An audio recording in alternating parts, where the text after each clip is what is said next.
आज के इस एपिसोड में हम बात करने वाले हैं कि प्रधानमंत्री किसान सम्मान निधि योजना क्या है और इसको घर बैठे आप अपने मोबाइल फोन के माध्यम से कैसे अप्लाई कर सकते हैं। वेलकम टू सीखो ऑफिशियल शो सरकारी सर्विसेज। प्रधानमंत्री किसान सम्मान निधि योजना के अंतर्गत देश के सभी किसानों को सेंट्रल गवर्नमेंट की तरफ से साल में 6,000 रुपए दिए जाते हैं और अब सरकार इसको बढ़ाकर 12,000 रुपया करने वाली है। इस योजना के अंतर्गत हर 4 माह के बाद सेंट्रल गवर्नमेंट की तरफ से सभी किसानों को 2,000 रुपए की धनराशि डायरेक्ट उनके बैंक अकाउंट में ट्रांसफर की जाती है। इस योजना में आवेदन आधार कार्ड के थ्रू किया जाता है और आपके आधार कार्ड में आपका मोबाइल नंबर लिंक भी होना चाहिए और इसी के साथ में आपकी खेत की खतौनी की कॉपी भी इसमें लगती है। तो चलिए जानते हैं कि घर बैठे प्रधानमंत्री किसान सम्मान निधि योजना के लिए कैसे अप्लाई करते हैं। इसके लिए सबसे पहले आप अपने मोबाइल फोन के गूगल पर टाइप करेंगे पीएम किसान सम्मान निधि। उसके बाद जो वेबसाइट का पहला लिंक आपको दिखाई देगा इसी पर आपको क्लिक कर देना है।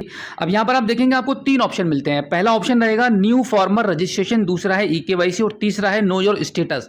तो सबसे पहला वाला जो ऑप्शन है न्यू फॉर्मर रजिस्ट्रेशन, इस वाले ऑप्शन पर आप क्लिक करेंगे। अब यहाँ पर आपको 2 ऑप्शन मिलते हैं। पहला ऑप्शन रहेगा रूरल फार्मर रजिस्ट्रेशन और दूसरा है अर्बन फार्मर रजिस्ट्रेशन। तो अगर आप रूरल एरिया से बिलोंग करते हैं तो पहले वाले ऑप्शन को चूज कर लेंगे और अगर आप सिटी से बिलोंग करते हैं तो अर्बन वाले ऑप्शन को चूज करेंगे। तो इस केस में अभी हम रूरल फार्मर रजिस्ट्रेशन वाले ऑप्शन को चूज कर लेते हैं। अब यहाँ पर आपको आपका आधार कार्ड का नंबर एंटर करना पड़ेगा। उसके बाद आपके आधार कार्ड में जो मोबाइल नंबर लिंक है वो नंबर यहाँ पे आप एंटर करेंगे। उसके बाद स्टेट वाले ऑप्शन पर क्लिक करेंगे तो यहाँ से आपका जो भी स्टेट रहेगा उस स्टेट को आप चूज करेंगे। उसके बाद ये जो कैप्चा कोड यहाँ पे दिख रहा है वो यहाँ पे एंटर करेंगे एंड देन गेट ओटीपी वाले ऑप्शन पर आप क्लिक कर देंगे। उसके बाद एंटर किए गए मोबाइल नंबर पर एक 4 अंकों का पीएम किसान सम्मान निधि की तरफ से एक ओटीपी आपको प्राप्त होगा। उस ओटीपी को यहाँ पे एंटर करेंगे एंड जस्ट इसके नीचे आप देखेंगे एक नया कैप्चा कोड जनरेट हो चुका है। उस कैप्चा कोड को यहाँ पे फिल करेंगे और लास्ट में सबमिट वाले बटन पर आप क्लिक कर देंगे। आपके आधार कार्ड में जो मोबाइल नंबर लिंक है उस मोबाइल नंबर पर 6 अंकों का ओटीपी जा चुका है। उस ओटीपी को यहां पर आपको एंटर करना होगा। ओटीपी एंटर करने के बाद जहां पर आपने ओटीपी एंटर किया है उसके जस्ट ऊपर एक नया कैप्चा कोड जनरेट हुआ है। अधिकतर लोग यहीं पर मिस्टेक कर देते हैं और बार बार ओटीपी डालते हैं, वेरीफाई करते हैं, हो नहीं पाता है। तो आपको जस्ट आधार कार्ड वाला ओटीपी एंटर करने के बाद ऊपर देखना है ये जो कैप्चा कोड यहाँ पे जनरेट हुआ है, इस पुराने वाले कैप्चा कोड को यहाँ से हटाकर इस नए वाले कैप्चा कोड को आपको एक बार फिल कर देना है सही से।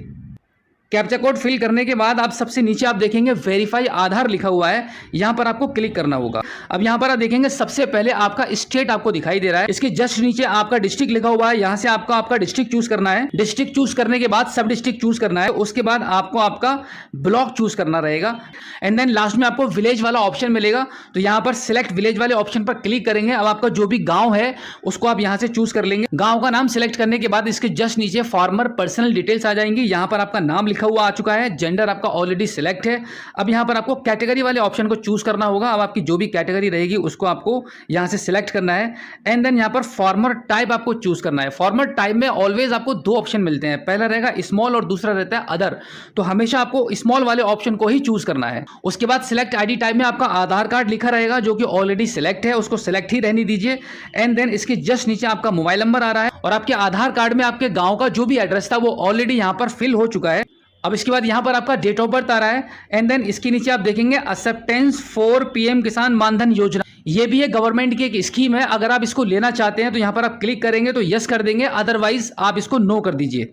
अब इसके नीचे आप देखेंगे यहाँ पे लिखा हुआ है ओनरशिप लैंड होल्डिंग। इसके आगे 2 ऑप्शन लिखे हुए हैं, पहला रहेगा सिंगल और दूसरा है ज्वाइंट। इसका मतलब है कि आपका जो खेत है जहां पर आप खेतीबाड़ी करते हैं अगर आपके ही अकेले नाम पर है तो आप सिंगल वाले ऑप्शन को चूज करेंगे और ज्वाइंट वाले ऑप्शन को तब चूज करेंगे जब आपकी फर्द में, आपकी खतौनी में मल्टीपल लोगों के नाम ऐड है। अब इसको थोड़ा सा ऊपर की साइड में स्क्रॉल करेंगे तो आप देखेंगे यहाँ पर आपको आपकी जमीन की डिटेल्स को एंटर करना पड़ता है, जैसे कि आपका खाता नंबर, सर्वे या खसरा नंबर, एरिया, आपका खेत कितने एरिया में है और उसके नीचे आप देखेंगे यहाँ पर आपका लैंड ट्रांसफर स्टेटस आपको बताना होगा कि आपकी ज़मीन जो आपके नाम आई है वो 2019 से पहले आई है या 2019 के बाद आई है।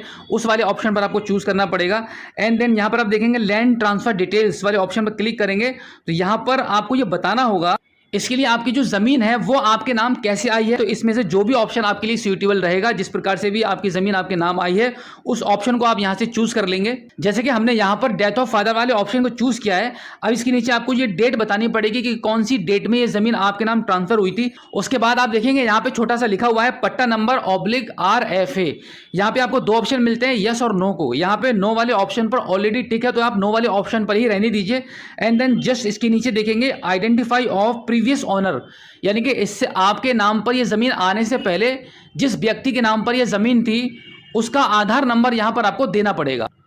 एंड देन ऐड वाले ऑप्शन पर आप क्लिक कर देंगे। जैसे ही आप ऐड वाले ऑप्शन पर क्लिक करेंगे तो आपकी जो खेत की जो डिटेल्स है वो यहाँ पे दर्ज हो जाएगी। उसके बाद सबसे नीचे आप देखेंगे यहाँ पर अपलोड सपोर्टिंग डॉक्यूमेंट्स लिखा हुआ है, यानी कि अब यहाँ पर आपको आपके खेत की फर्द यानी कि जो खतौनी है वो यहाँ पर आपको अपलोड करनी पड़ेगी। अब आपकी खतौनी को अपलोड करने से पहले यहाँ पर एक पॉइंट की बात मैं आपको ये बता दूं, जो अधिकतर लोग गलती करते हैं आपको कभी नहीं करनी है। अगर आप वो गलती करते हैं तो आपका फॉर्म ब्लॉक लेवल से ही रिजेक्ट होता रहेगा।